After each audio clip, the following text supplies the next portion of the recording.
We start deep inside a dark dungeon. Our main character thinks he will never escape and expects to die there. People call him incompetent and look down on him. But then, he discovers his real power. Suddenly, a monster attacks him. He decides to fight back using his ability. His right eye changes, the pupil becomes a gear. A clock-like magic circle appears on his fist. He swings his hand and the magic circle blasts the monster away. This is the story of the so-called useless clock user, who was kicked out of the Craftsman Guild but finds his true strength deep inside the dungeon. Some time ago in the Royal Capital's Craftsman's Guild, Cyclo finished fixing a clock he was asked to repair. From the outside, the clock looked fine, but inside he saw that some gears were bent, which made the whole clock shift. He discovered this using his skill, Clock Appraisal. Then he used his clock storage skill to find parts to replace the broken ones. Since the clock was pneumatic, he planned to tell the owner to move it to a safer place later because it could break easily. He carefully put the parts together in silence. His smile showed that he liked his work. A few minutes later, a guildmate told him that the guildmaster wanted to talk to him. But then the guildmate saw Cyclo shaking at the table and asked if he was okay. Cyclo was excited because he finally touched a pneumatic clock in real life, something he had only read about in books. He couldn't stop looking at how the clock worked and all its gears. The guildmate thought Cyclo had finished fixing the clock. Cyclo said he was just doing the final check to make sure it worked. Since the clock was fixed, Cyclo used his skill called Clock Stop on it. This stopped the clock from moving to protect it from damage caused by vibrations and to keep it as it was. This rare clock was left behind by a nobleman. The nobleman's usual repairman couldn't fix it, so he gave it to the guild. The guildmate said that no one else but Cyclo could handle the clock. He called Cyclo amazing when it came to clocks. Cyclo smiled a little and said this was the only thing he was really good at. His skill, called the Clock User, was Cyclo's special ability. He went to the guildmaster and asked what he wanted to talk about. Without hesitation, the old man said that Cyclo was fired. Cyclo was shocked and asked what he had done wrong. The guildmaster said it was clear they did not need someone who was not good enough. Cyclo said he had helped the guild well and told how he had fixed an old clock from the palace. The guildmaster said that the job should be given to a more talented craftsman. Then a nerd appeared and said he was the talented one with the skill of craftsmanship. The guildmaster said his son could fix anything, unlike Cyclo, who could only fix clocks. The guildmaster said he had enough and told Cyclo to leave the guild. Cyclo asked him to think again, but the guildmaster simply kicked him out of the building. Cyclo walked around town thinking about what to do. He ended up at the highest place in town and remembered how he had always loved making things since he was a child. Everyone was happy with the magical tools he made. The first person he made happy was his mother. She often had trouble because the laundry got wet, so Cyclo made a device that could tell the weather. Everyone called 6-year-old Cyclo a genius. Even a merchant couple showed interest in him. They wanted him to marry their daughter and help run their business in the future. Everything went well until one day 2 years ago. Cyclo's sister Alice was pulling him somewhere quickly. Cyclo asked her to slow down, but she didn't listen. A girl who was following them laughed and wondered if their future daughter would be like Alice. Cyclo asked what she meant. The girl reminded them that they were engaged, but Cyclo said that was only something their parents decided. The girl asked if he didn't like her. Cyclo couldn't refuse her. Alice got jealous and kept pulling her brother. The girl did the same. The three then arrived at the church where their skills would be chosen. In the Kingdom of Heinberg, when citizens turned 16 and became adults, they always took part in this ceremony. Teenagers lined up while adults like parents and professionals watched. The girl was surprised to see many people there. Alice said that the most important people from guilds all over the country were attending. Cycle said anyone could be noticed and chosen right away because of that. When someone prayed in front of the crystal, a character would appear. The words shown by the crystal became the granted skill. Then it was the girl's turn. Cyclo wished Maria good luck. As Maria knelt and prayed, the crystal shone brighter than it did for anyone else. Even the priest was surprised by the characters that appeared. Maria had received the saint ability. Everyone was happy to see a saint appear. While people from the church gathered around Maria, Alice asked if the saint was the most special skill. Cyclo said it was a rare profession that had not shown up for decades. He thought Maria was amazing. There were two types of skills, general skills and profession skills. General skills showed up because of a person's natural traits, while profession skills appeared because of many traits combined. Profession skills were rare, and the law said people had to work in jobs that matched their skills. In this country, skills were more than just talents. They were a person's fate. After seeing how Maria became a saint, Cyclo hoped to get something just as good. Alice asked if they should go next. Cyclo asked for some time to build up his courage. Alice decided to go first. She told him not to think she was going first to be selfish. Cyclo told her to go ahead and patted her shoulder. Alice felt tears in her eyes. Thinking about her brother and Maria together made her emotional. She did not want to lose to a saint. Alice knelt and prayed in front of the crystal. Then the crystal shone brightly, just like it did for Maria a little while ago. The priest was surprised when a sage appeared. Alice was shocked too. Everyone else couldn't believe what was happening. They hoped they would get a rare skill as well. One person asked if being a sage was really that special. Someone answered that sage was the highest skill in both the magician and alchemist classes. It was Cyclo's turn next. The girls had big hopes for him. Even Cyclo thought he might get a powerful skill that could match the girls' abilities. The place suddenly became even brighter than it did during the girls' turns. Everyone was silent, amazed at what they saw. Cyclo somehow found himself in a strange dimension filled with floating gears. A powerful being asked why he wanted a special power. Cyclo thought about the people around him and said he wanted to make his family and everyone else happy. At that moment, someone's shout brought Cyclo back to reality. He wondered if he had just been daydreaming. But more importantly, he asked what his skill was. The priest then announced that he was a clock user. Cyclo didn't understand what that meant, so the priest said it was someone who worked with clocks. Everyone who heard it thought it sounded boring, especially since the crystal had shone so brightly earlier, making them expect a powerful or exciting skill. The priest opened a book and read that a clock user was the person in charge of a giant clock tower. The tower was built based on a song said to be sung by the god who created the world. What was certain was that Cyclo's role as a clock user was the first of its kind and very rare. Still, it was only considered a vocational skill, not something useful in battle. The priest then asked the next person to step forward. Cyclo wasn't happy with the explanation. Being a clock user gave him a very low rank. Right away, his engagement to Maria was cancelled. Maria told him that the church didn't approve of their engagement and her father didn't want her to marry someone like Cyclo. She kept saying sorry, but Cyclo understood it wasn't her fault. He told her he wouldn't give up. He promised to become the best clock user in the world, someone respected by everyone. He said he would return for her once he reached that goal. Maria said she would wait for him. Meanwhile, Alice was scouted by the Adventurers Guild and quickly started doing well. Their mother told her to come back home if things ever became too hard. Cyclo wished her the best and promised to support her when life got tough. Alice felt touched for a moment, but then said she didn't need help from her useless brother. Cyclo felt hurt by her words, but he reminded himself not to fall behind the girls. He later joined the Craftsman's Guild. Even though his boss didn't like him, the law required them to hire him. Still, they warned him not to be lazy. Some people praised the work he did. A nobleman even said it was a shame Cyclo couldn't become a great magic toolmaker and instead became a clock user. As a clock user, his skills were all related to clocks. He had abilities like stopping time, checking clocks, making clocks, storing clocks, and finding clocks. Each skill did exactly what its name said, but those were his limits. Maria and Alice, who had always been with him, were now gone. He was left behind, unable to move forward. Even if he hadn't become a clock user, from that day until now, he had always believed one thing. However, he was completely on his own. Cyclo walked home in the rain feeling sad. On the way, he overheard some women talking about a recent serial rapist. He hoped the police would do something about it. When they noticed Cyclo, they wondered if he was okay. Cyclo found himself thinking about what kind of person could enjoy doing such terrible things, but in the end, he didn't really care. As he kept walking, he passed a strange man wearing a hood. The man looked suspicious, but Cyclo didn't stop. When he finally got home, a woman greeted him warmly. She told him to hurry and change his clothes and wash up. Cyclo replied that he could take care of it himself. The woman was Miranda, their neighbor. She had been looking after Cyclo since he was young. After his mother fell in love and left, Miranda stepped in to take care of him like a mother would. Miranda handed him a cup of tea with gear patterns on it. She said she found the cup at the tool shop. She asked if he had gotten into a fight with someone from the guild. Cyclo told her that it wasn't the case and said he was fine. Miranda looked at him kindly and said there were things only he could do. Cyclo couldn't hold back his tears. He set his cup down and said the herbal tea tasted salty. Miranda laughed. Thanks to Miranda, Cyclo felt a little better. He knew he needed to figure out how to get back to work.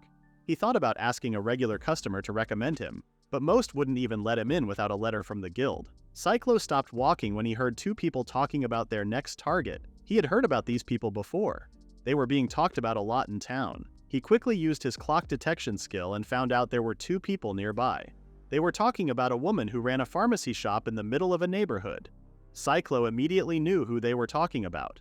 There was only one woman who fit that description. That was Miranda. His anger rose quickly when he realized she was their next target. He wanted to punch them, but he knew he had to stay calm. One of the men seemed worried that their plan might cause too much attention, but the other man said it would be fine, as he was a policeman. Cyclo couldn't believe what he heard. A policeman, someone who was supposed to protect people, was planning a crime. Shocked and upset, Cyclo kicked a nearby can by accident. The noise caught the men's attention. The policeman walked toward him and with a fake smile asked if something was wrong. Cyclo got nervous and tried to talk about what he overheard. The policeman said he was just questioning someone, but also said it was strange for someone to be walking around here at this time. Cyclo felt a chill run through his body. He suddenly turned and ran away. The other man asked if they should have stopped him, but the policeman remembered that Cyclo often visited the pharmacy. He said Cyclo might be useful later. At the police station, Cyclo begged them to believe him. The officers thought he was just confused, but Cyclo insisted he really heard the suspect say he was a policeman. The police decided to take note of it. They then asked Cyclo what his job was. Cyclo, feeling uncomfortable, admitted he was unemployed and had just been fired from the Craftsman's Guild. The officers were surprised that someone so young didn't have a job. Cyclo felt things were turning against him. Now he looked suspicious. In that world, people with professional skills were expected to have jobs, unless something was wrong with their character. The police decided to stay alert, and Cyclo asked them to do so. On his way home, Cyclo realized that people didn't trust someone without a job. He decided to take matters into his own hands. He planned to stop the suspect himself. He would wait for them, catch them, and make a scene so others would see what was happening. It was the only plan he had. While hiding, he noticed the suspects coming. He recognized them by the sound of their special clock. It was the same person he had seen in the alleys before. When the man, dressed as a policeman, tried to open a door, Cyclo ran toward him and tackled him. The man was caught off guard and fell to the ground. Cyclo shouted for help and nearby people heard him. Cyclo felt hopeful. It seemed like things would finally go right, but the man smiled. Then he flipped Cyclo over and pinned him down instead. Just then, Miranda arrived and asked what was happening. The man told her to call the other officers because he had caught a serial criminal. Cyclo was shocked. Miranda was even more shocked to hear Cyclo was the one being accused. Cyclo tried to explain, but the man kept him pinned down and said it had been worth watching the area. Cyclo couldn't speak for himself. He felt like everything was falling apart. He reached out to Miranda, but his hand couldn't reach her. He had always wanted to make people happy. He had always believed he could do the right thing. Everyone looked at him with disgust. Even Maria looked disappointed. In the end, Cyclo was sentenced to exile. He was sent to the frontier as a criminal slave. But this was only the beginning of his story. This moment was just one part of the larger machine that made up the strange and unfair world he lived in. One day he would be known as the hero who changed everything. Back when the trial was happening, Cyclo kept shouting that he hadn't done anything wrong. He said there was no proof that he was the one who did it. The judge started to wonder if that was true. Then the police officer from earlier, Bujin, came out to speak. Cyclo was confused about why Bujin was there. He pointed at Bujin and said he was the real culprit. But Bujin told the court that Cyclo had paid local troublemakers to clear the area. He also said Cyclo had hurt several women and that the police had already finished their investigation. Cyclo couldn't believe they were blaming him. The people watching were also shocked. They didn't think Cyclo could do something so awful. Cyclo then noticed something strange. Even though it was just a simple trial, there were a lot of people watching. Most of them seemed connected to the women who had been hurt. At that moment, Cyclo realized he was in serious trouble if they believed he had committed such a terrible crime. Then Bujin brought in some witnesses. To everyone's surprise, Maria showed up, and she was with the hero. People wondered why the protectors of the capital came to such a small place. Cyclo was even more shocked when he saw Maria standing on the other side. She looked at him and started to feel sick. The hero told her it was okay and encouraged her to tell the truth, promising he would stay by her side. This moment touched the crowd. Seeing how close the hero and Maria were, many believed they would get married soon. Maria revealed that Cyclo used to be her fiancé. She had been sending him letters and money, thinking he might be struggling with his job as a clock user. Cyclo, confused, asked what she meant. Bujin explained that the church had records of the money transfers. Cyclo said he never received any money. The people watching couldn't believe he kept denying it. Then Bujin called someone over saying it was Cyclo's accomplice. But it turned out the man was actually working with Bujin. The man claimed Cyclo gave them the money and told them to leave the area, saying they didn't know what he might do next. Miranda was shocked by what she heard. Cyclo said he didn't know the man and had never done anything like that. Maria then spoke. She said she had hoped Cyclo would admit the truth and learn from his mistakes. Instead, he called her and the church liars. She called him the lowest kind of person. Cyclo felt crushed. He could only remember the promise they once made. He tried to get close to her, but the hero pointed his sword at him and told him to stay back. He called Cyclo a cruel man who didn't care about Maria's kindness. Cyclo shouted, asking why no one believed him. He begged Miranda to speak up for him, saying he wasn't the kind of person who would do something so wrong, but Miranda only looked away, clearly upset. At that moment, Cyclo felt everything was lost. He was just a clock user standing against a saint, a hero, and a policeman. With people like them around, no one would listen to him. In the end, he was sent away to live in exile at the edge of the land. Afterward, Bujin took Cyclo to the prison cells and thanked him for taking the blame. But Cyclo angrily promised to take Bujin down with him someday. His eyes changed and his pupils looked like turning gears. Bujin told him to go ahead and insult him one more time. Once Cyclo was locked up, Bujin went to another room. There, the hero was surrounded by a group of young girls. Bujin told him that the criminal's transfer was done. When the girls saw both the hero, Raven of the Crowheart family, and Officer Bujin of the Bojack family, they were amazed. They believed that a person's strength could be seen in their appearance, and the two men looked impressive. Later in the same room, Raven said he didn't expect things to go so well. He admitted that Cyclo had caused him trouble too. Bujin asked how Raven got the saint to speak up. Raven replied that he only told her the truth. Apparently, the saint didn't know someone from the church had been stealing the money she sent and burning her letters. Still, Raven thanked Bujin for handling Cyclo. He said all he had left to do now was comfort Maria, who was heartbroken. Bujin joked that Raven was a wicked noble, but Raven pointed out that Bujin, a viscount, wasn't any better. Bujin said the world was boring unless they kept chasing after women. Raven agreed with a laugh. The two trusted each other and saw themselves as partners in crime and winners. But they didn't realize that someone was secretly listening to their conversation. Soon after, Cyclo was taken by carriage to the northern part of the kingdom of Heinberg. This was where the worst dungeon called the Deep Hole was located. No one had ever reached the bottom of this dungeon. It was also a place where adventurers fought dangerous monsters that came out of it. Because of the dungeon, the area grew with new buildings and businesses to support the adventurers. This place marked the edge of the land known as Norththoria. Later, at the Adventurers Guild, everyone watched as Cyclo was dragged inside. A man saw him and assumed Cyclo was the new porter sent from the capital. The man introduced himself as Guan Koyaj, the leader of the Adventurers Guild. He said he had heard stories about Cyclo from the Great Sage. Cyclo thought things might get better since he was related to Alice. But then, Guan said Alice had told people that her brother was hopeless and couldn't do anything right. Cyclo said it wasn't true, but even the guild receptionist confirmed that Alice had said those things. Cyclo felt like the world around him was fading. He couldn't believe his little sister, whom he loved so much, would say that about him. Guan told him he wouldn't go easy on someone like him. He said Cyclo would work like a slave until he died. Cyclo's hope began to disappear. People had always called him useless because of his lame-sounding skill. Even though he tried hard as a porter, no one ever appreciated his work. He had been beaten many times. He ate food made for animals. In time, all his hope was gone. Cyclo became someone who only said yes when spoken to. Even that annoyed the adventurers, and they would beat him up. He stopped caring. He felt like an old piece of cloth, worn out and thrown away. Then one of the adventurers suddenly had an idea.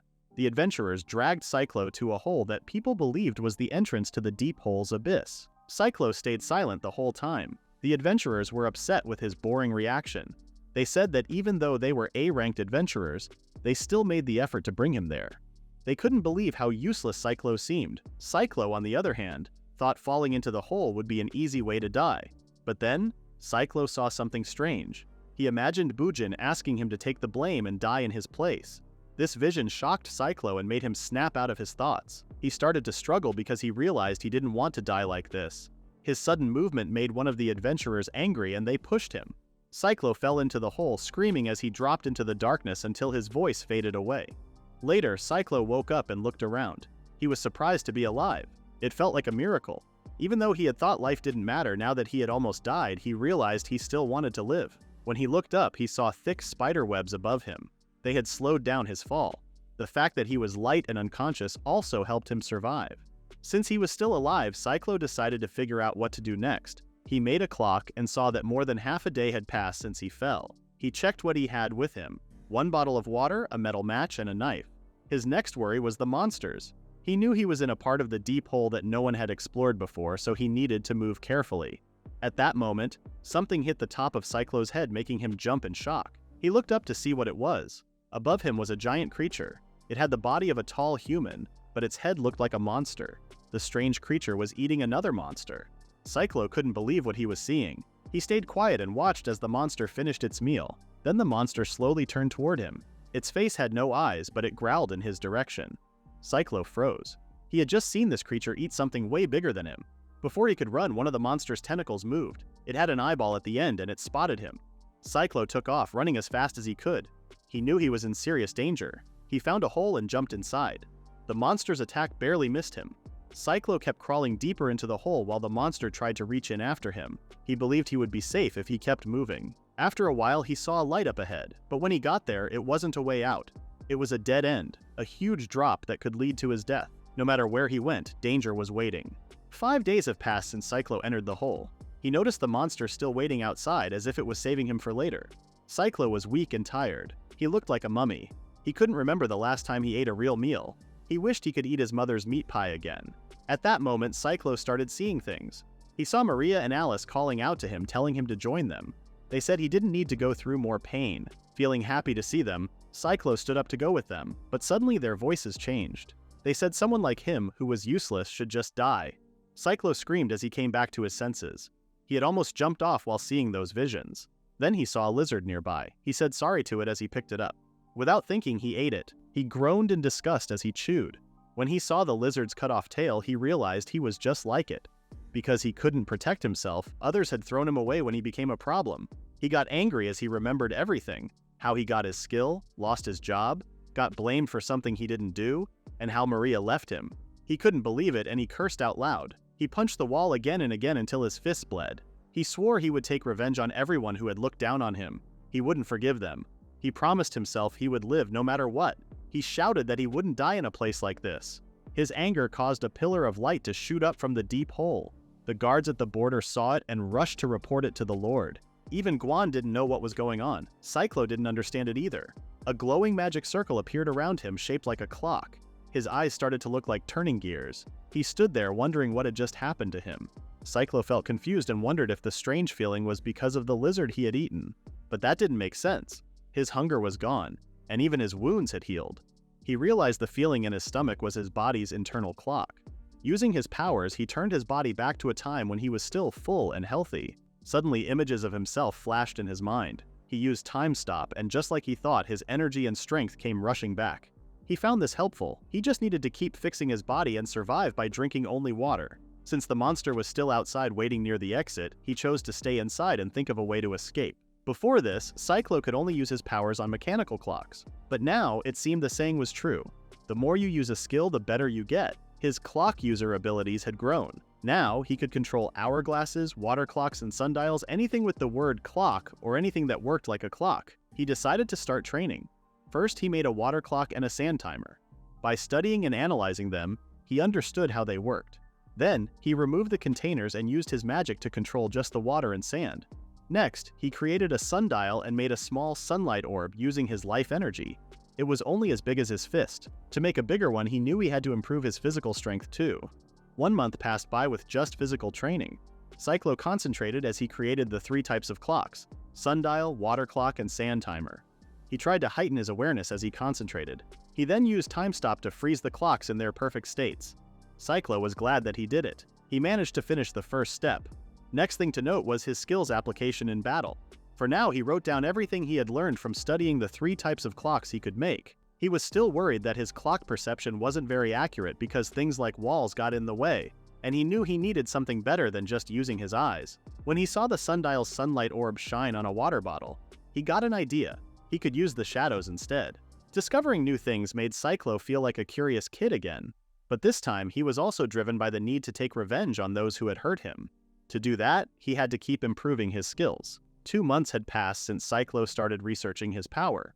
He had made a long list of what he could do now, and he felt proud of what he had achieved. The only thing left was to defeat the monster and escape. Cyclo then used his clock sense and clock generation skills at the same time. Through practice, he had made the sundial's search and the water clock's water perception much stronger. Now he could sense the whole level around him. By combining clock sense and the water clock, he could find anything living that had liquid flowing inside, like blood in animals. He also learned how to create a small sunlight orb from the sundial using clock generation. This could help him sense things too, by using the shadows it made. Even in faraway places, Cyclo could now understand where everything was, almost like he was holding the whole area in his hands. As Cyclo kept watching, he thought the monster at the entrance was sharpening its claws, but in reality it was forcing its way through. Cyclo couldn't believe the creature was able to squeeze through such a small opening. It let out a loud roar like it hadn't eaten in days. Cyclo had been training for this moment for months, but he was still surprised. The monster had also been slowly breaking the rocks around the entrance. His legs were shaking, so he punched them to stop the fear. He made up his mind. He had to fight. He tried to use his clock user power, but the monster attacked first. Tentacles flew at him. Cyclo barely dodged them. If he hadn't, he would have been finished. He ran to create space between them and thought about what to do. He realized the monster's eye was the problem. Cyclo used clock generation but only called out the sand from his sand timer. He shaped it into a sharp slash and sent it flying at the monster. The sand cut off its tentacles, and the monster screamed in pain. Cyclo felt like he had done well, but then the monster started shaking and going wild. It smashed everything around it. Cyclo had to keep running to avoid the attacks. As the monster continued thrashing, the entrance collapsed behind it, sealing them both inside. The whole place turned dark. Cyclo thought this might be the end, but then he noticed something. The monster had stopped attacking. It had lost track of him in the darkness. Cyclo used clock sense, and he was able to find the monster by sensing the fluids in its body. Using this chance, he activated clock generation again and formed a blade. He slashed at the monster and cut it in half. What he used was the guiding hand of a sundial, shaped into a blade that sliced straight through his enemy. Cyclo was out of breath. He created a small light from the sundial to see better. The monster was no longer moving. He used clock perception to check the monster's body fluids. Since they weren't flowing anymore, he knew it was dead. Cyclo started to cry. He couldn't believe it. He had defeated a monster. At that moment, he felt something warm flow through his body. He realized this was what adventurers called a level up. By killing monsters, people could grow stronger by taking in their power. Now, Cyclo knew it. If he kept defeating monsters, he could keep getting stronger. A small smile appeared on his face. His journey for revenge had finally begun. The gears that once stopped were turning again. Cyclo smiled widely and activated his clock user powers. It was time to rise. The monsters saw Cyclo. He decided to defeat them. Cyclo used his clock generation skill, and sharp blades made of water sliced through the monsters. This was another way he used the water clock, which could create fast-moving water blades. One monster tried to attack from behind, but Cyclo dodged it. He thought maybe leveling up helped him see their attacks more clearly. The monsters then used their tentacles to strike from a distance. Cyclo used his skill again, this time turning the water clock's container into a shield. He also made a clock's hand and used it like a sword. The clock generation skill didn't just make clocks, it could also create parts of clocks in any shape he wanted. If Cyclo knew the material, he could make almost anything, even the best metals. His sword was made of orichalcum, and he used it to cut through the monsters. He had clock sense active and noticed smaller monsters nearby. Using his skill, he formed sundials on the monsters' bodies, slicing them in half. Cyclo felt magic power flow into him as he leveled up again. Then something huge showed up. It was twice the size of the other monsters. Cyclo realized this was the boss monster. The boss attacked, but Cyclo was fast enough to dodge. He used clock generation to create sand and water, firing them as sharp blades. The boss blocked the attack using its tentacles, forming a net-like shield. Cyclo saw that this monster was smarter than the others. He made another clock hand to use as a sword, but the monster surprised him. Tentacles came out from the ground behind Cyclo and trapped him in a ball-shaped net. Just in time, Cyclo made a shield. He said he couldn't hold on much longer and asked for help. The monster growled, thinking it had won, but Cyclo smirked. He had only been pretending. He created 3 full clocks at once, breaking out of the tentacles. The boss monster screamed as its tentacles were cut and burned. Cyclo said his perception was perfect. He could sense everything the monster did because of the fluids in its body. Then he showed the monster his most powerful clock. Somehow, the boss monster's body exploded from the inside. It seemed Cyclo had taken control of its body clock using clock generation. The monster let out its dying and last roar. Cyclo finally calmed down a bit and started moving forward. The monsters were now scared and tried to escape. However, since the tables had turned, he asked the monsters how they feel that they are now the preys. He activated the magic power he could, not letting the monsters escape. After some time, Cyclo's clock sense confirmed that there were no more monsters left in the dungeon layer. He opened his clock storage and gathered all the dropped items and monster bodies before getting ready to leave. In the past, the clock storage could only hold clocks, but now it could store almost anything, and there was no limit to how much it could hold. Cyclo finally took a break. He drank some water from his water clock. He also had cubes he called energy cubes. These cubes helped him recover his strength. Each cube was made from a small amount of life energy stored in the clock storage. Even though each cube used just a little energy, it could restore his stamina 100 times over. Once the clock storage confirmed that everything had been collected, Cyclo decided it was time to move on. But before leaving, he noticed some wilted flowers. He was surprised to see flowers in a place like the Abyss. He touched one and used his skill, clock operation. The flower slowly came back to life. Cyclo had only turned back time a little, but he wished the flower would keep hanging on, just like he was trying to do. To him, it felt like the first beautiful thing he had seen since being banished from the royal capital. Cyclo kept moving deeper into the dungeon. A glowing sunlight orb lit the way as he walked through the dark tunnels. Eventually, he found stairs going upward. He realized that he just had to keep climbing, and soon he could begin his plan for revenge. So he continued moving upward, defeating every monster he met along the way. After each battle, he would take short rests, then go forward again. Along the way, he even learned how to shoot fireballs by using the heat from his sundial's sunlight orb. It didn't take long before he reached a floor shaped like a round arena, surrounded by flames. Cyclo used his clock sense and confirmed that no living creatures were on that floor. But then he heard a cold, eerie voice. It sounded surprised to see a human coming from below. Cyclo was shocked because his detection hadn't picked up anything. He quickly created a shield and a sword from his clocks. The voice laughed and told him not to rush. Then it introduced itself as the guardian of the Labyrinth of Judgment's middle layer. From the dark flames, a face appeared. The figure called itself the Elder Wraith. It laughed and used magic to reveal its full body. Cyclo could feel right away. This enemy was nothing like the ones he had fought before. When Cyclo heard the Elder Wraith speak, he realized that the deep hole was actually called the Labyrinth of Judgment. He also couldn't believe he had made it to the middle layers. Magic circles appeared around him, and the Elder Wraith said this would be the end for Cyclo now that they had met. The monster shot snake-shaped flames at Cyclo and demanded his life. Cyclo quickly used his water clock to create a shield, but the heat was too strong. The shield wasn't enough, and the heat made it hard for him to concentrate. The Elder Wraith kept attacking, telling Cyclo to burn. But to the monster's surprise, Cyclo managed to block the attacks just in time. Cyclo then used the water from his water clocks to form ice walls. At that moment, Cyclo figured out that the enemy was a spirit type.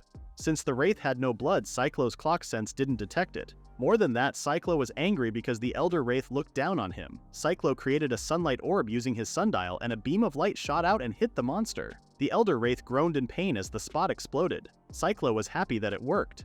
The Elder Wraith was shocked that a human could use magic that could hurt him. Cyclo told him to shut up and disappear, then made more sunlight orbs. The monster couldn't believe what he was seeing. He couldn't avoid the light beams and got hit again. As he faded away, the Elder Wraith said he couldn't believe he had lost. When he vanished, a cloak of shadows dropped to the ground. Cyclo looked at it and wondered if he had really won. Then he laughed a little and said that the Elder Monster wasn't so tough after all. As Cyclo tried to collect the monster's body, the Elder Wraith smiled from the shadows and began swirling around him. The Wraith had been waiting for the right moment to catch Cyclo off guard. Cyclo had forgotten that Wraiths were known for tricking people and taking over their bodies after death. This Wraith was even more dangerous because he was stronger than usual. The Elder Wraith praised Cyclo for lasting this long. But now he said it was time to curse Cyclo to death and use his body as a new vessel. The Wraith then stabbed Cyclo in the heart with his claws. Cyclo screamed in pain. He felt both the stabbing wound and the curse slowly spreading through his body. As the Elder Wraith grinned, Cyclo panicked, unsure of what to do. But Cyclo didn't wait any longer. He created a ball of sunlight in front of him, catching the Wraith by surprise. The Wraith asked if Cyclo planned to burn both of them. Cyclo confirmed that. He wanted to see who would last longer. He challenged the Wraith to a battle of endurance. The Elder Wraith thought Cyclo was crazy. Still, he watched as Cyclo struggled through the curse and the heat. Cyclo was reaching his limit. The Wraith only needed to wait a little longer. Then the Elder Wraith slipped behind Cyclo. Cyclo lost control and screamed in agony. The Wraith knew he had won. He took over Cyclo's body. Cyclo's hair turned white and his arms dropped to his sides. Now in Cyclo's body, the Elder Wraith laughed. With his new form, he planned to hunt humans once again. But before the Elder Wraith could take a step forward, he felt something was wrong. Cyclo's spirit was still awake. He couldn't let a monster like that eat more people. He forced himself to take out the energy cubes and threw them into his mouth. He didn't want his own body to hurt anyone. The Elder Wraith was shocked that Cyclo was still fighting and wouldn't let him take over his body. Then Cyclo's body healed right away, and the Elder Wraith was pushed out of him. The Elder Wraith couldn't believe it. When he saw the cubes, he realized Cyclo could create life energy. Cyclo stared at the monster and used his skills again. He promised himself that he would escape the dungeon and prove the world wrong for turning its back on him. The Elder Wraith called his goal a foolish dream, then used his final spell. Both of them fired their magic at the same time, but Cyclo's power was stronger. A large ball of sunlight hit the Elder Wraith and burned him into ashes. As the monster faded away, it cursed Cyclo one last time before turning into a magic crystal. Cyclo, who had been tense the whole time, finally took a deep breath. He felt thankful that the energy cube saved him just in time. He remembered that the Elder Wraith said they were only in the middle layer. That meant even stronger monsters were waiting below. Cyclo also realized that his clock user skill wasn't all-powerful. If he used it the wrong way, he could still lose. For now, he wanted to forget about everything and slapped himself hard. That was enough for him to think things through. At that moment, he noticed something strange when he looked at a broken piece of glass. He created a shield using a mirror. That's when he realized his hair had turned white. He wondered if it was because of the curse. He hoped he could fix it, but since it didn't hurt him, he decided to ignore it. After that, Cyclo decided to leave. He walked past many adventurers and camps. His main goal was to reach the exit at the top of a long staircase. When he finally got there, he began to cry while smiling. He shouted with joy because he had made it back to the surface world. People outside saw him and wondered what was wrong. They thought he had finally gone crazy inside the dungeon. But what they didn't know was that Owen had just become the first human to clear the middle layer of the worst dungeon all by himself. Meanwhile, back in the capital, without Cyclo, things were starting to fall apart. The Craftsman's Guild was losing business. Miranda was chained and finally turned into a plaything. And Maria was being taken advantage of by the Twisted Hero. At the same time, Alice had just finished hunting a dangerous monster. Someone asked if she was going to send the reward to her brother again. Alice said yes. She explained that her brother couldn't take care of himself, so she had to help him. Big changes were coming, not just for Alice and the others, but for Cyclo too. The scene moved to the old clock Cyclo had been working on before he lost his job and was exiled. An old woman had believed Cyclo was the only one who could fix it. She looked like a queen. She then gave a command. She told her servants to search for the clock user, Cyclo Owen, no matter what it took them. Cyclo finally came back to town and pulled out his exploration permit from his clock storage. When he thought about it, he might have been the first person to reach the middle layers. A guard asked for his permit. Cyclo happily showed it. But the guard gave him a disgusted look. Cyclo didn't understand why until the guard called him a criminal slave and rudely told him to go inside. As Cyclo walked through the streets, he tried asking people how to find the Adventurers Guild. But people thought he looked dirty. When they saw his collar, they wondered if he had escaped from somewhere. Cyclo had forgotten about the collar and tried to explain, but no one wanted him near. A child even threw a rock at him from a window. Without looking, Cyclo caught it with his bare hands. Everyone around him was shocked. That moment reminded Cyclo that no matter how strong he was still seen as a criminal slave. Cyclo decided to stop asking for help and tried to remember the way himself. While walking through an alley, he saw a place where light was shining. When he peeked inside, he found a young girl chained up. He was shocked to see a child in such a place. The girl noticed him, and Cyclo quickly apologized for staring. He told her he was lost and asked if she knew the way to the Adventurers Guild. The girl stared at him, and Cyclo guessed she was scared of him because of the collar. But then, she slowly raised her weak arms and pointed in a direction. In a quiet voice, she gave him the answer. He thought she meant the stairs, and she nodded. Cyclo smiled and thanked her. The girl seemed surprised, but then he left her behind. Cyclo thought she reminded him of the white flower he once saw in the deep hole. Because of her, he felt ready to move forward again. He then pushed the guild's door open hard, surprising everyone inside. But someone was even more shocked. They recognized him. It was the same group who had pushed Cyclo into the abyss. Cyclo asked to see the guildmaster and said he had returned from the depths of hell. From that moment on, he chose to change his fate. At the Craftsman Guild in the royal capital, the bald guildmaster angrily threw some papers on the floor. He shouted, wondering why so many contracts were suddenly being cancelled. His son tried to calm him down, but the guildmaster blamed him instead. He was upset that his son had failed to fix Lady Olivia's valuable clock. It had broken again after only 3 days. The guildmaster said his son was even worse than Cyclo, someone he already thought was useless. His son argued that he wasn't that bad. He said he had found a useless part that Cyclo had added and removed it. He blamed Cyclo's poor repair work for breaking the clock in the first place. Suddenly, someone burst into the office. A group of other craftsmen followed, all staring angrily. One of them shouted that they had had enough. They said they were tired of being treated poorly and paid so little, like they were beginners. They also complained that jobs were being assigned poorly. New workers who didn't know much were leading while experienced ones were pushed aside. They said they couldn't work like that anymore. The guildmaster yelled at them to be quiet. He couldn't believe they were calling the new leaders newbies. He said those people had general skills and many certificates, unlike the craftsmen, who could only do one thing. He told them they should at least be thankful they were getting paid on their days off. The room went quiet, but the tension was still there. Then, the bald craftsman leading them stepped forward. He had reached his limit and punched the guildmaster. The guildmaster's son just hid in the corner and watched. The craftsman said they were done with the guild. They planned to leave and find work on their own. As they walked out, they said firing Cyclo had been a mistake. They didn't believe he was a criminal. They thought he had been falsely accused and knew that Cyclo only cared about clocks. The guildmaster got up and his son asked if he was okay. He told his son to shut up and stand. Then he looked at the pile of cancelled contracts. He lost his temper again, yelling and throwing a fit. Even then, he still wanted to blame Cyclo for the broken clock, which started this mess, and make him apologize. Meanwhile, Bujin went to the neighborhood to visit Miranda. He brought her a smile and some flowers. She said sorry for the trouble, but he told her it was okay because it was his job as a policeman to help people. Miranda still couldn't believe that Cyclo was the serial rapist. She used to think he was a good person and hoped he would change. Bujin told her that Cyclo had been sent to a faraway town to work as a servant and get help, thanks to his family's connections. But he didn't tell her the truth that Cyclo might be going through something worse than death as a criminal slave. Miranda thanked Bujin for what he did. He smiled and reminded her about the proposal he had made before. But behind that smile, he was hiding something dark. After that, Miranda rode in a carriage to visit Bujin's land. He had suggested the trip to help her relax, and Miranda thought it was kind of him to arrange the carriage and even a coachman to go with her.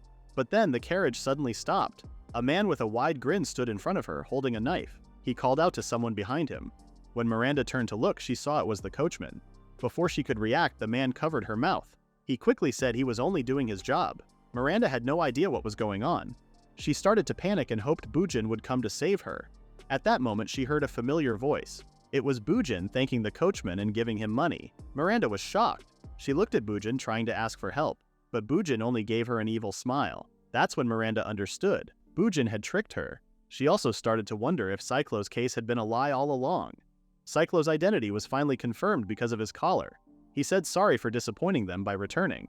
The guildmaster Guan asked again if Cyclo really came back from the deep hole. Cyclo said yes and then pointed to the adventurers who had pushed him down into the abyss. The adventurers quickly tried to defend themselves. Guan remembered a report that said Cyclo had gone crazy after seeing a monster and had fallen off the cliff on his own. But Cyclo said that wasn't true at all. He explained how the others had treated him badly. He said they teased him about being pushed off, and in the end, they actually did it. Guan said that if what Cyclo said was true, then the others would be held responsible. He also added that giving a false report was another serious offense. The adventurers started to panic. They didn't think they would get caught. Cyclo then joked that they should have picked a better place to push someone. Still, he thanked them. Because of what happened, he survived and became stronger. To him, it was a win. He even told them they should be thanking him. This made the adventurers angry, and they all attacked him at once. Everyone thought Cyclo would lose, but to Cyclo, the adventurers were too slow. He blocked their attacks with his bare hands and even threw them off. He said this was attempted murder, another crime added to their list. They tried to attack again, but suddenly they got trapped inside a glass container. Cyclo had made an hourglass, and the adventurers were stuck at the bottom part. They couldn't break it. Cyclo explained that the sand would run out in 10 minutes. Until then, he wanted them to confess everything. Guan then said the questioning was over, and they needed to focus on the main point again. Cyclo guessed it was about how he escaped the deep hole. Guan said he was right. After that, Guan finally understood everything and thanked Cyclo for telling him the whole story. It really sounded like Cyclo had been through a lot. Cyclo said that he had. Guan wanted to believe him, but he asked if Cyclo had any proof that he actually reached the lower levels. In response, Cyclo calmly opened his clock storage. Suddenly, the bodies of strange monsters started falling out. Everyone was shocked as they had never seen creatures like those before. They also wondered where Cyclo had pulled them from. Cyclo opened more storage and said he had even more. Guan quickly told him to stop. The first ones were already more than enough as proof. The dismantlers then started doing their work. Cyclo just hoped that the parts from these monsters would be valuable. At that moment, the receptionist asked if Cyclo didn't like the herbal tea since he hadn't touched it. Cyclo apologized and said he had a lot on his mind.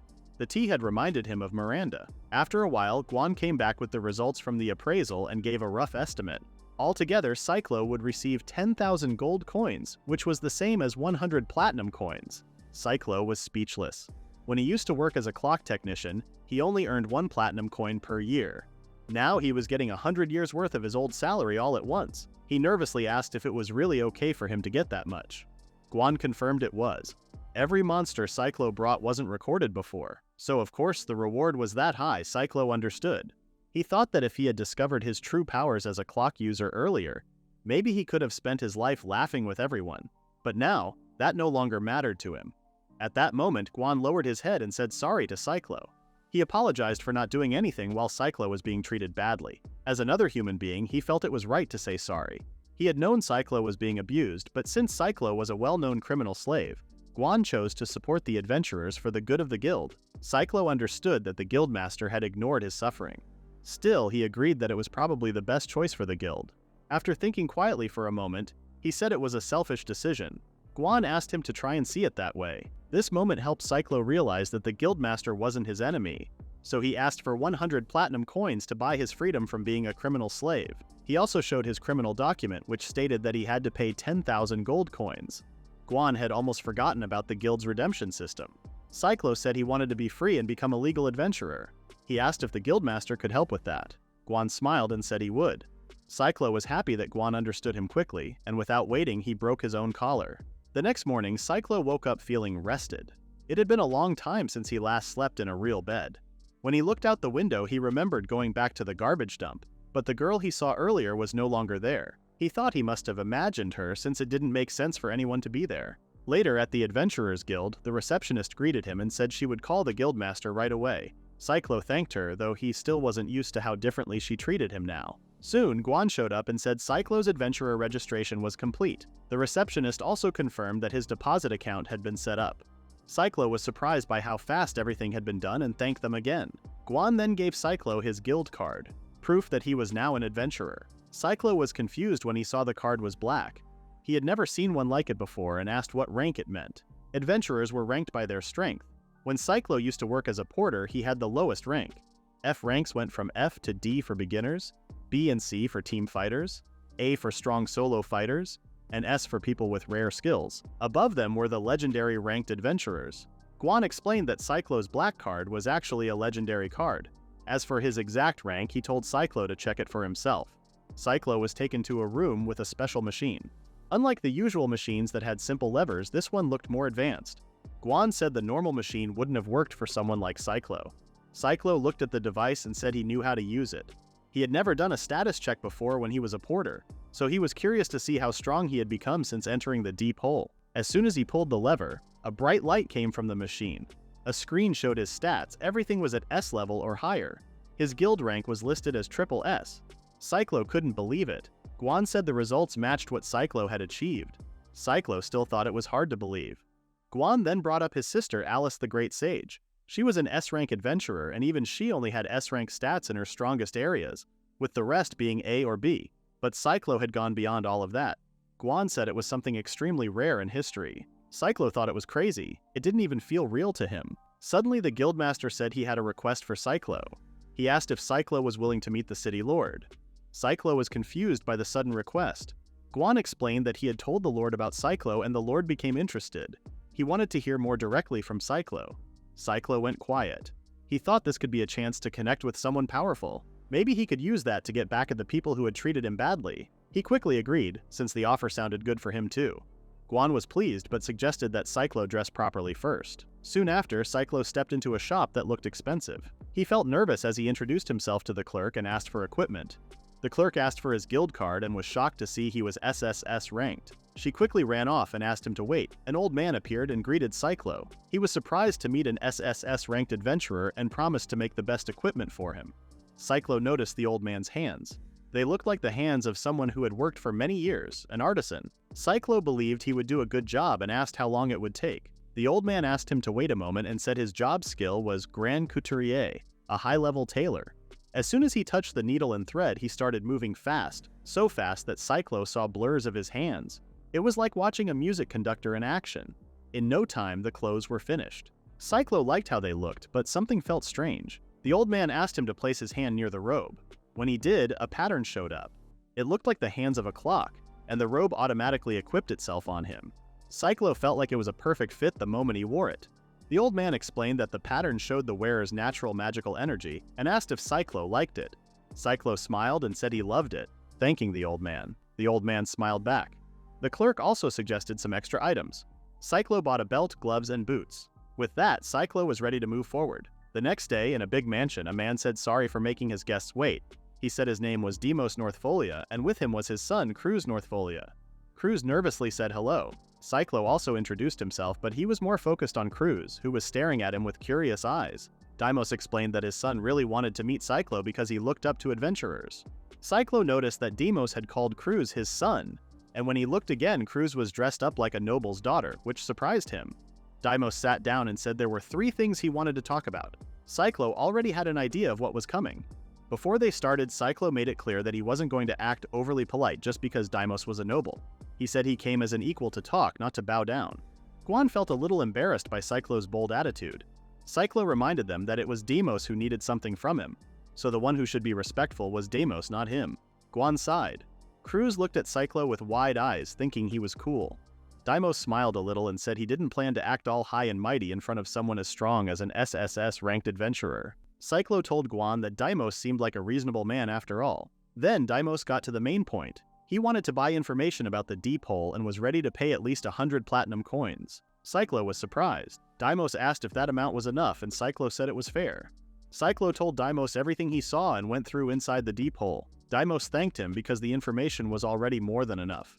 Still, he couldn't believe that the place Cyclo fell into was only the middle layers, not even the deepest part. Cyclo reminded him about the payment. Deimos told him not to worry and moved on to the next topic. Deimos said he didn't believe Cyclo was a criminal. Cyclo was surprised and asked if that meant he was wrongly accused. Deimos said yes. He had checked the trial records and found them full of problems. To him, calling an SSS-ranked adventurer a criminal based on those records didn't make sense. He wanted to say more, but since it was getting late, he invited Cyclo to stay for dinner. He also said his son would be glad. Cyclo tried to say no, but then saw Cruz looking sad, so he agreed, and Cruz looked happier. As the food was being served, Deimos continued talking. He said he didn't know what the capital had decided, but in his land, where they had their own rules, Cyclo was free. He told Cyclo he could accept requests like normal. Cyclo stayed quiet for a moment, then called Deimos a weirdo. Deimos said he heard that often. When all the food was ready, Cruz said he wanted Cyclo to try all of Northfolia's special dishes. Cyclo thanked him. He couldn't even remember the last time he had a real meal. His body didn't feel hungry anymore because it had been fixed at a certain time. He didn't need food, but he still ate some. To his surprise, he felt something warm and familiar. He kept eating the soup and bread. It had been a long time since he had eaten real food, and it tasted so good that he started crying. Deimos and Cruz just smiled and asked if he wanted more. Cyclo wiped his tears and asked if he could. For now, he felt he could trust these people, at least a little. After the meal, Deimos went ahead with his final request, something only an SSS-ranked adventurer like Cyclo could do. He wanted Cyclo to explore the deep hole. Cyclo agreed right away, knowing that it would help him grow stronger too. It was like solving two problems at once. Deimos was happy to hear that, but his real goal was to completely conquer the deep hole. Fully conquering a dungeon meant beating the guardian that protected the deepest floor and shutting down the dungeon's power. When a dungeon was conquered, the traps disappeared, the number of monsters dropped, and the whole dungeon slowly stopped working. Cyclo asked if that was really okay. After all, Northfolia had become rich and strong because of the dungeon. Deimos admitted that was true. The land's success had grown with the dungeon, but the disasters that hit the land also came from the deep hole. Cyclo remembered how monsters once poured out from the dungeon in an event called a stampede. He also pointed out that Northfolia had to rely on the dungeon's resources just to fight off those threats. If fully conquering the dungeon could lower the danger, then Deimos would be thankful for his help. Cyclo imagined a monster from the middle floors destroying the whole city alone. He remembered the kind people he had met in Northfolia. That helped him decide. He agreed to take on the third request and asked what the reward would be. Deimos calmly told him to name his price. Cyclo asked if he really meant it. Deimos promised to give any reward Cyclo wanted, as long as it was something he could provide. That made the mission clear. They had to conquer the deep hole to protect the people from future monster attacks. Cyclo smiled for a moment and said that Deimos was not like other nobles. Deimos was glad to hear that, but he also told Cyclo there was one more thing he needed to complete the conquest: a party. Cyclo suddenly felt angry. He didn't understand why he needed others when he could handle the dungeon alone. Then memories of Maria and Alice came back to him. He told Deimos that he was done trusting people who might betray him. Deimos had expected that answer, so he recommended a place where Cyclo might meet people he could trust. Cyclo went to a place that didn't look like what a nobleman would have suggested. He expected it to be fancy, but it wasn't. Deimos had suggested buying slaves who were controlled by subjugation magic. That way, they would be at least a little more trustworthy. Cyclo thought that made sense. Not long after, a slave trader greeted Cyclo with a smile. He asked what kind of slaves Cyclo wanted. Cyclo explained that he needed slaves for dungeon exploring, and they had to be bound by subjugation magic. The shop was located just behind the Adventurers Guild, so there was a cycle happening. Some slaves became adventurers, and some adventurers ended up as slaves. Cyclo couldn't help but think the guildmaster must be unusual for letting this happen. The slave trader soon brought out a group of strong-looking male slaves and even a dog. They were former B and C ranked adventurers. One bald man joked that he was just babysitting someone in a dungeon and called it an easy job. Cyclo saw that this man was the strongest of the group, but he seemed full of pride and arrogance. Their skills were about the same as Cyclo's, so he asked to see another group of slaves. After a while, Cyclo realized the ex-adventurers weren't useful. None of them could handle the deeper parts of the deep hole. The slave trader began to worry that none of the slaves were good enough for Cyclo. That's when Cyclo decided to change what he was looking for. He no longer wanted strength. He wanted someone who was obedient and easy to work with. The trader then explained that, aside from adventurers, there were 3 kinds of slaves that worked well with subjugation magic: criminal slaves, pleasure slaves, and status slaves. Cyclo became interested in the last one. The trader explained that status slaves were people who were either born into that role or forced into it by law. The slaves in this group had been demoted because of their job skills. Cyclo was surprised to hear that and asked the trader to bring one out. The trader asked if he was sure, and Cyclo, getting annoyed, told him to do it already. The trader came back and said he didn't usually do this, but he could show one of their slaves. He covered his nose as a dirty girl walked in with chains around her wrists. Cyclo's eyes opened wide when he saw her. She looked familiar. The trader said her job skill was heretic. When Cyclo looked at her face closely, he realized she was the same girl he saw before at the garbage dump. He used his skill to analyze her again and found out she had been living in the trash ever since. Cyclo got angry and asked why she was being treated like this. The trader simply said it was because of the law. He explained that the Church of Skill Selection had ruled that anyone with a skill that went against their faith should not be treated like a human. Cyclo was furious. He remembered how he also suffered after getting the clock user skill. He used to think no one had it worse than him, but now he couldn't believe he had felt sorry for himself. At least he still had the freedom to live like a normal person. Cyclo began to question everything: the country, the religion, and even the God who allowed this system to exist. He thought it was wrong that people were judged only by their job skills.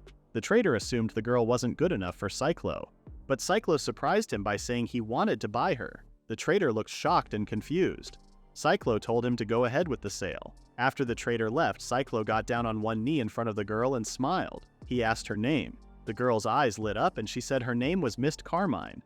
Cyclo moved his hand and Mist flinched and shut her eyes. He said Mist was a nice name and told her his own name. When he gently tapped her head, he saw that she was shaking. He realized she was scared, which made sense after all she had been through. He wanted her to know she was safe now. Cyclo promised he would never hurt her and gave her a hug. Mist looked confused, unsure of how to react. Cyclo then made a vow. He said he would protect her from now on, and if anyone tried to hurt her, he would stop them. He promised, and this time he meant it. Mist slowly stopped shaking. She felt calmer and thanked him. Soon the slave trader came back with the subjugation contract. He told Cyclo to pour his mana into the magic circle to finish it. Cyclo calmly did so, but his power was so strong that it surprised the trader. A glowing mark then appeared on Mist's neck. The trader explained that it was proof of the contract. To give Mist commands, Cyclo only had to use mana and speak. The trader also said that the mark could cause pain if strong mana was used, even from far away. Cyclo said he didn't think he would ever need that, but he would remember it. Once the contract was complete, Cyclo asked Mist to come with him. Mist said his hand would get dirty if he kept holding her arm. Cyclo told her not to worry because from now on, they were going to be companions. In a flashback, Mist had decided to work hard again by helping a priest. She cleaned the windows of the church. The old priest was worried she might be cold, but Mist told him she was fine and asked if there was anything else she could do. The priest told her to go home because it was already late. He said that someone as good as her would surely be watched over by God, and would one day receive a special skill. Mist went home with those words in her heart. When she got home, her mother scolded her for being late and for going out without permission. She told Mist to clean the house while she was gone. She complained that children were just a burden. That night, Mist only had leftover scraps for dinner. Still, she thought it was okay. She believed that if she kept being good, she would be rewarded someday. But during her coming-of-age ceremony, Mist received a heretic skill. Everyone around her was shocked. Mist asked the priest what her skill meant, but the kind man who once cared for her no longer wanted her near. The people were terrified that someone with a cursed skill had appeared. Mist was stunned. She believed she had behaved better than anyone else and had worked so hard. Yet in the end, not even God helped her. She looked toward her mother, who stood among the crowd, but all she got was a cold and angry stare. At that moment, Mist began to believe she had always been a bad person, someone who should never have been born. She started to apologize for being alive. She was soon sold to a slave trader and made to live among trash. She kept saying sorry for being born. One day, the slave trader told her that someone was interested in a heretic like her. Mist opened her eyes slowly and saw someone she had spoken to before. She didn't understand why he came for her. When he reached out his hand, she thought he would hit her, but instead he gave her the warmest pat she had ever felt. He told her not to be afraid because he wouldn't hurt her. But Mist believed he was wrong. She still thought she was a bad person. That belief started to break when the man, Cyclo, gently promised to protect her. He said he would never let anyone harm her because of her skill. He asked her to be brave. Mist reached out and held his hand. For the first time, she felt something change inside. No one had ever stood by her. Not her mother, not the people in her town, not even God. Cyclo was the first person to say he would be on her side. From that moment on, Mist chose to move forward for her master's sake. He gave her the strength to fight against the fate she had already accepted. She cried and silently thanked Cyclo. The two traveled by carriage to an unknown place. Mist eventually fell asleep and Cyclo gently woke her up. She said sorry for dozing off, but he told her it was okay. She asked where they were, and he said they had just arrived at the estate of the Lord of Northfolia. She was surprised, and he explained that they needed the Lord's help for a few things. When they reached the front door, Cruz happily greeted Cyclo. He asked about the girl, and Cyclo said Mist was part of his team. He added that he came to ask for a favor. Cyclo still saw Cruz as someone cheerful like a friendly dog, while Mist thought Cruz looked like a princess. Cruz said it was no problem and even offered to get some clothes ready for Mist. She was confused about where they were going, but they ended up in a bath area. Cruz told them to take their time and relax. Mist was surprised. Cyclo asked if she wanted to bathe together and offered to wash her back. Mist became embarrassed. Cyclo laughed a little and said she still seemed like a child. He guessed she was very tired and might not be safe alone in a big bath. Mist stayed quiet for a moment, then asked how old he thought she was. Cyclo guessed she was around 10 and asked why. Mist told him she was actually 17. Cyclo was shocked and said sorry, but Mist told him it was fine. They both stayed quiet for a while. Cyclo apologized again for the age mistake, but he explained he still thought it would be dangerous for her to be alone. He promised he had no bad thoughts and wouldn't do anything wrong. While they bathed, Mist thought her master was a strange person. She saw that he was trying hard not to make her uncomfortable, but he still cared about her safety. She told him it would have been easier if he just gave her an order. Cyclo understood what she meant, but he didn't want to use commands for something like that. He wanted her to be as free as possible. Mist started crying again. When Cyclo asked why, she said it was nothing. She just felt happy that her master could be so kind. Cyclo blushed when he saw her smile and felt a little flustered. Afterwards, Cyclo drank some tea while he waited for Mist. When Mist arrived, she was wearing a dress. Cyclo said it looked good on her and she thanked him. She shared that the people in the mansion dressed her using Cruz's old clothes and even fixed her hair. She felt it was more than she deserved. Cyclo only smiled. He then wanted to talk about her health. Mist didn't know what he meant. Cyclo searched his clock storage and found something. Mist guessed it was part of her master's skill. Cyclo brought out some energy cubes and explained that they were made from his life energy. He asked her to eat them. Mist was confused and asked if he was serious. He said they were special and told her to trust him. Mist was unsure because they didn't look like food and her eyes were starting to tear up from worry. Cyclo asked her to believe in him. Because he was her master, Mist didn't hesitate and put one in her mouth. She was surprised that it tasted sweet and made her feel lighter. Then her body started to shine and she said she felt warm. Cyclo hugged her and told her it meant her body was healing quickly. Mist's weak and thin body began to change. It was as if time sped up for her. Her body, which looked like that of a 10-year-old, now looked like that of a 17-year-old. Cyclo was shocked by how much she changed. He helped her to a mirror.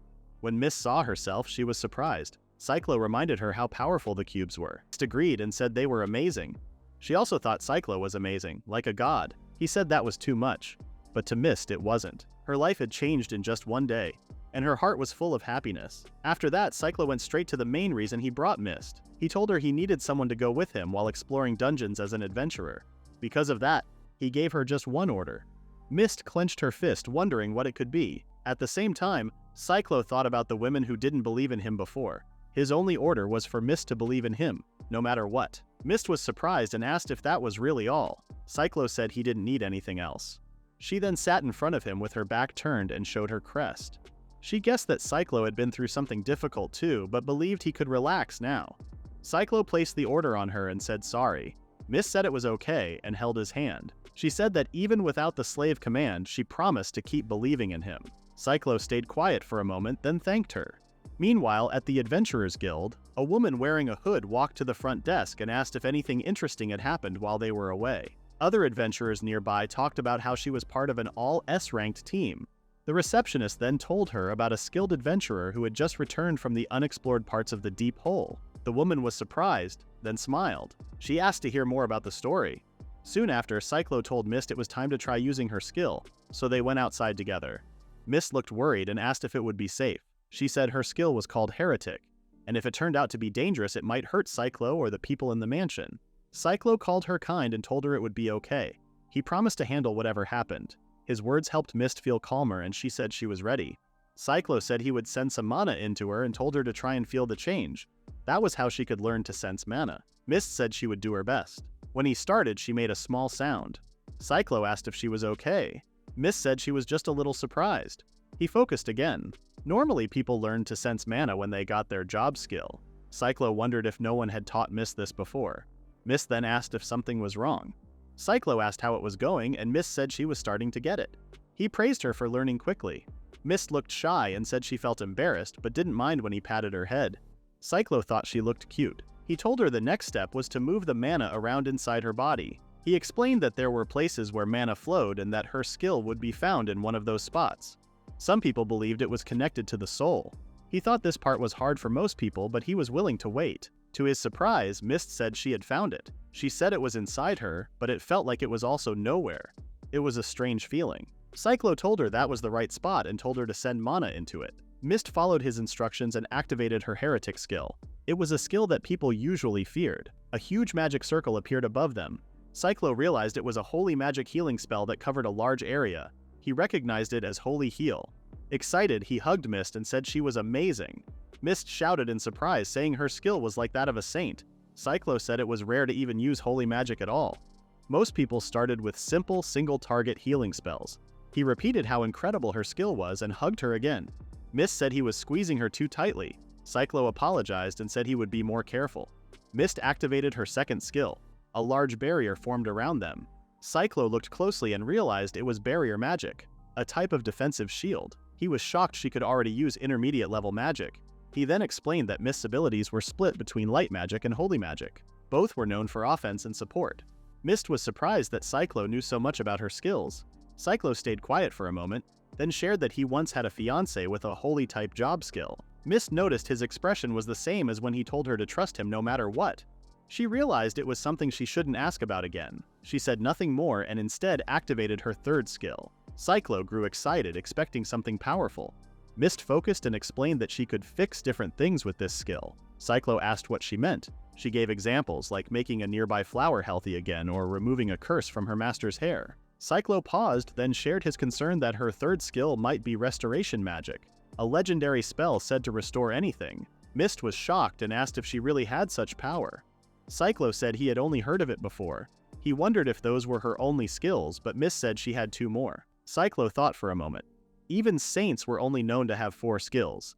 Mist had 5, and each one was as strong as or even stronger than a saint's. Holy magic users were rare and respected by the church, so he didn't understand why Mist was rejected by them. He began to question if the skill selection ritual was truly accurate, but in the end he no longer cared.